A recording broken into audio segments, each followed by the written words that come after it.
ভাই সত্য ভালো জিনিস না, আল্লাহ রাসূল সুদে জড়িত হইতে মানা করছে। ঠিক আছে, তোর টাকা 50,000 দিমু, কিন্তু শুদ্ধ আমার 20,000। সুদের টাকার বড় পাওয়ার রে, এক ঘন্টায় দিবি। ইনি সুলতান মিয়া, এলাকার প্রভাবশালী সুদখোর। এলাকায় তিনি সুদী সুলতান নামে পরিচিত। এই এমনি সব সুদের টাকা উড়াইছস? ভাই সব উঠাইছি, আর দুটা বাকি আছে, ওই দুটা বিকালে উঠাইলাম। সব টাকা উড়া, সামনে মাসে সুদের টাকা আরো বেশি লাগাবো। ইনকাম লাভ মাসে 5 লাখ, নাহলে হইব না। ভাই আচ্ছা ভাই, দেখি চার দোকান থেকে যাই, দেখি কোন মুরগি টুকি পাই নাকি ভাই। যা যা যা, তাড়াতাড়ি যা। আচ্ছা ভাই।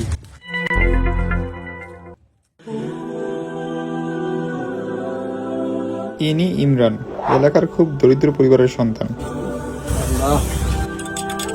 খালা এক কাপ চা দেন তো। কে রে কথা কই গেছিলি? চাচা হাসপাতালে গেছিলাম। আমার কি অবস্থা হন বর্তমান? চাচা মায়ের শরীর তো বেশি ভালো না, একটু দোয়া করি। আচ্ছা, আল্লাহ ভরসা।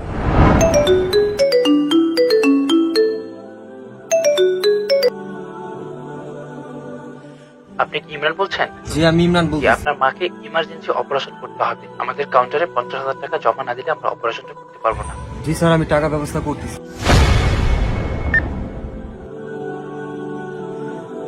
আল্লাহ কি যে করি। খালা একটা চা দাও। ইমরান চিন্তায় পড়ে গেল। রে সুপন, কি অবস্থা তোর? আর ভাই অবস্থা, মা হসপিটালে, তুমি তো জানো।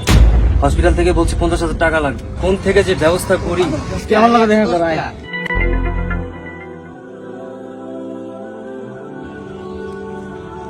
তাইলে হুন, বিপদে পড়ছস, টাকা পয়সা লাগবে বেড়া, ম্যানেজ করে দেবো আমি। কত লাগবো ক? ভাই টাকা তো লাগবে 50,000, নাহলে তো মা বাঁচবে না। ঠিক আছে, তুই সুলতান ভাই কাছে যা, আমার কথা ক, টাকা দিয়ে দিব, কিন্তু টাকা সুদ সহ সময় মতো দিয়ে দিব। ভাই সত্য ভালো জিনিস না, আল্লাহ রাসূল সুদে জড়িত হইতে মানা করছে।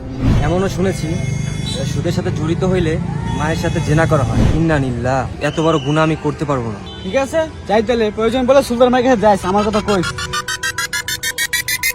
আল্লাহ কি যে করি। ইমরান চিন্তায় পড়ে গেল।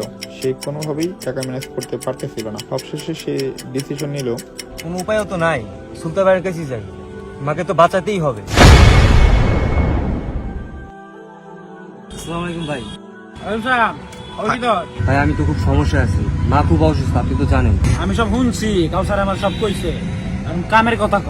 ভাই আমার তো 50,000 টাকা লাগবে। সব নিয়ম জানোস তুই? হ্যাঁ ভাই। ঠিক আছে, তোর টাকা 50,000 দিমু, কিন্তু শুদ্ধ আমার 20,000। হ্যাঁ ভাই আমি রাজি। ঠিক আছে, তাহলে তোর দিলাম 50,000, মানে 50,000 আছে। টাকা সময় মতো দিয়ে দিবেন, আর এবারে আচ্ছা যা তাহলে।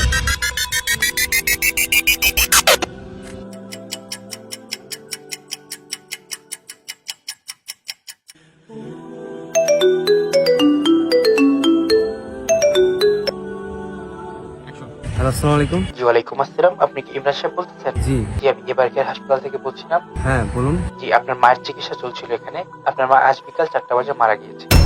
আপনার মায়ের ডেড বডিটা এখান থেকে নিয়ে যাবেন।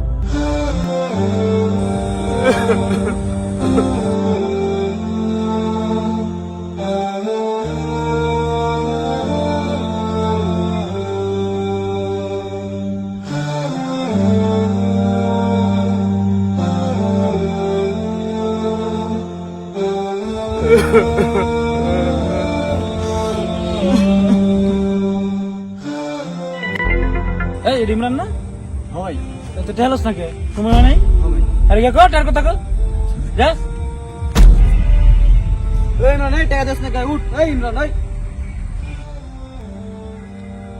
ভাই আমার মা মারা গেছে ভাই, আমি আপনাদের কাছ থেকে টাকা নিয়েও মাকে বাঁচাতে পারিনি।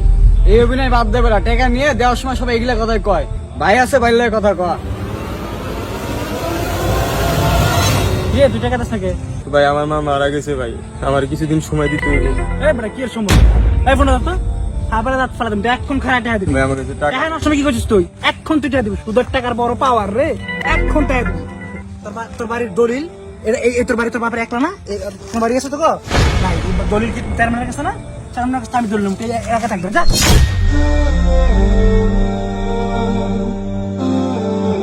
আল্লাহ, অবশেষে একটা বাড়ি ছিল সেটাও চলে গেল, দুনিয়ায় আমার আর কিচ্ছু রইলো না।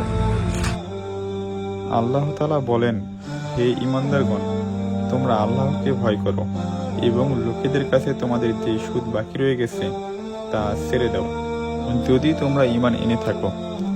রাসূল সাল্লাল্লাহু আলাইহি ওয়াসাল্লাম বলেছেন, সুদের 70টি স্তর রয়েছে। সবচেয়ে নিম্ন স্তরটি হলো নিজ মায়ের সাথে সহবাস করার মতো ঘৃণিত গুনাহের কাজ। আসুন আমরা সকলে মিলে আল্লাহ রব্বুল আলামিনের ও তার রাসূল সাল্লাল্লাহু আলাইহি ওয়াসাল্লামের নির্দেশিত পথে চলি। আল্লাহ আমাদের সবাইকে সুদমুক্ত থাকার তৌফিক দান করুন। আমিন।